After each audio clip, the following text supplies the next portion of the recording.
The crystalline towers of Nexus Prime hummed with anticipation as representatives from across the galaxy gathered in the Grand Assembly Hall. Ambassador Zethkar of the Hegemony adjusted his ceremonial armor, its bioluminescent patterns pulsing with satisfaction. Today would mark the end of the human question, permanently. Esteemed counselors, Zethkar's voice resonated through the chamber's translation matrix. We convene today to address the situation with species designation human. A ripple of agreement passed through the assembled delegates. The insectoid Kixtai clicked their mandibles approvingly, while the gaseous nebulans shifted their containment fields in what passed for nodding. High Arbiter Velthon, her 6 arms spread wide in formal address, called for order. The Terran species has been under observation for 37 galactic cycles.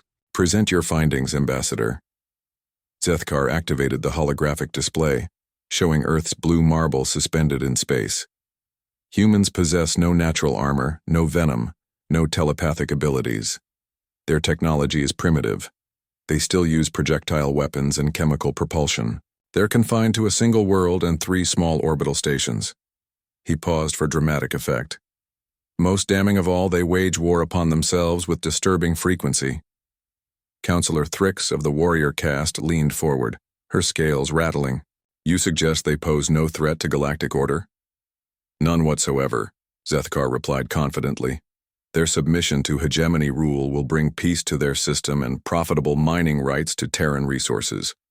Iron, carbon, water, all valuable commodities their world possesses in abundance. The vote was swift and decisive.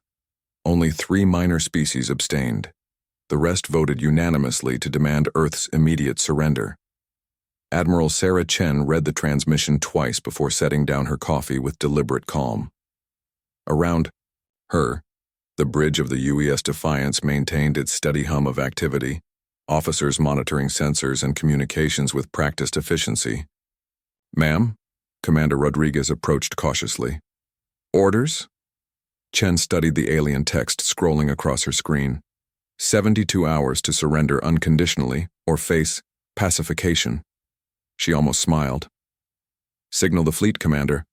Operation Homecoming is a go. All ships, ma'am? Every last one. Rodriguez's eyes widened slightly. That's 1,200 vessels, Admiral.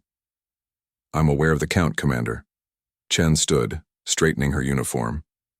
Send a message to the Galactic Council. Tell them, we decline their generous offer and that Earth's diplomatic response will arrive shortly. 3 days later, the Hegemony's advanced scout ships detected the anomaly at the edge of Earth's solar system. Captain Vexmore of the Sovereign's Will stared at his sensor readouts in confusion.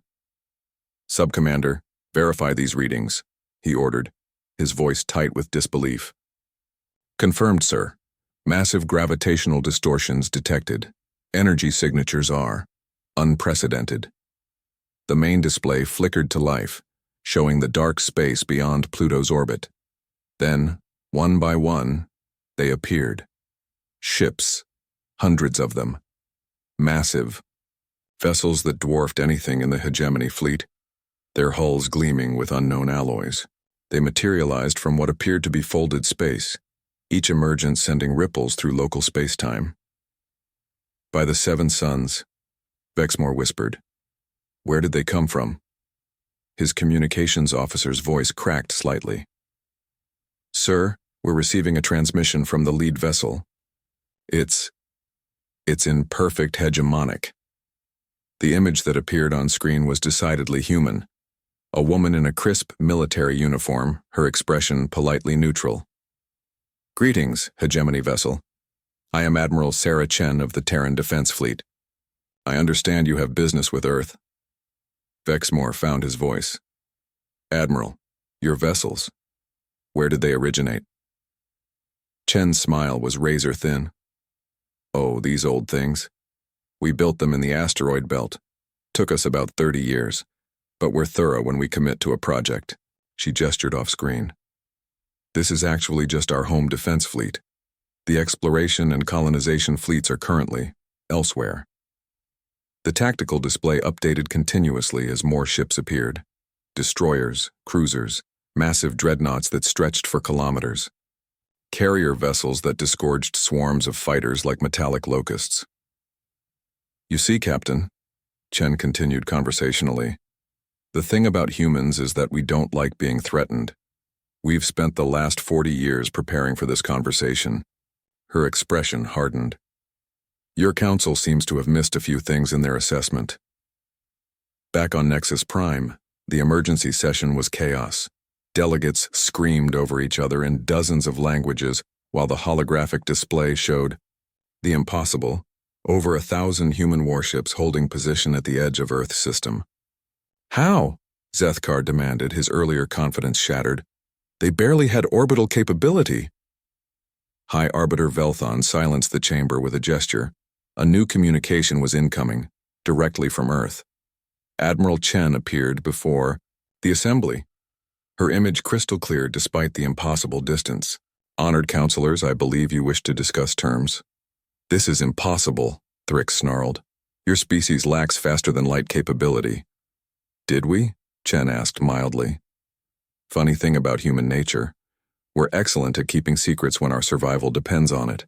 While you were watching our public space program stumble along with chemical rockets, our deep space divisions were already establishing outposts in neighboring systems." She paused, letting that sink in. "We've been preparing for first contact for generations.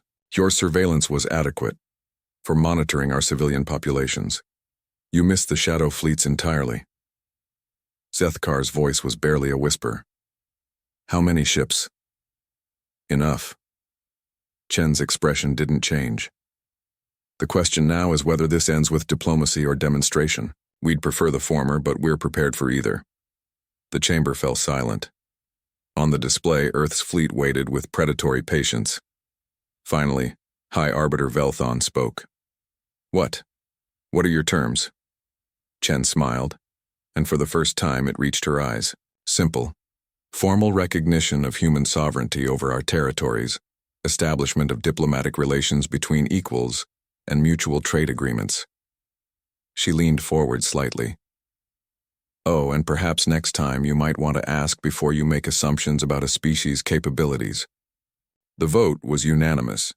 Later, as the human fleet began its measured withdrawal, Zethkar stared at the tactical display showing their impossible vessels vanishing back into folded space. "How long?" he asked his aide. "How long have they been out there?" "Unknown, sir, but based on their technology, decades at minimum." Zethkar shuddered. Humanity had been watching them while they watched humanity. The predators had been studying their would-be prey. He wondered what other surprises were hidden among the stars, waiting for the right moment to reveal themselves. The galaxy, it seemed, was far more dangerous than they'd imagined, and humanity had just proven they belonged in it.